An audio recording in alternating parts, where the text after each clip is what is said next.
Vážený pán premiér Robert Fico, v mene tisícov Poliakov by sme chceli vyjadriť našu hlbokú podporu a solidaritu v súvislosti s nedávnymi udalosťami. Správa o atentáte na váš život nás všetkých zasiahla a spojila nás v modlitbách a myšlienkach o vašom zdraví a rýchlom zotavení. Chceme zároveň vyjadriť našu spolucítenie s národom Slovenska, ktorý prechádza touto ťažkou skúškou. Vaša nezlomnosť a odhodlanie v službe pre vašu krajinu sú pre nás príkladom.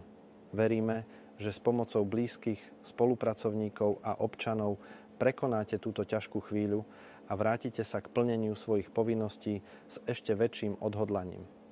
Vaša vytrvalá snaha a odpor voči zahraničným subjektom, ktoré sa snažili zasahovať do kultúry a zdravia vášho národa, sú pre nás všetkých veľkým zdrojom inšpirácie.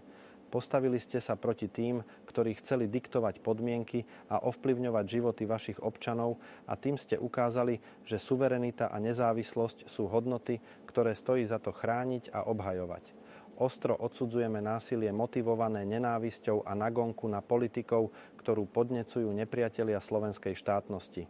Tí, ktorí stoja v obrane budúcnosti svojho národa, jeho histórie, kultúry, hospodárstva a slobody, si zaslúžia rešpekt a podporu, nie útoky a zastrašovanie. Prajeme vám, pán premiér Robert Fico, rýchle zotavenie a silu na ďalšiu prácu pre Slovensko. Nech vaše srdce a myseľ zostanú pevné a naše myšlienky a modlitby budú vždy s vami. S úctou a podporou občania Poľska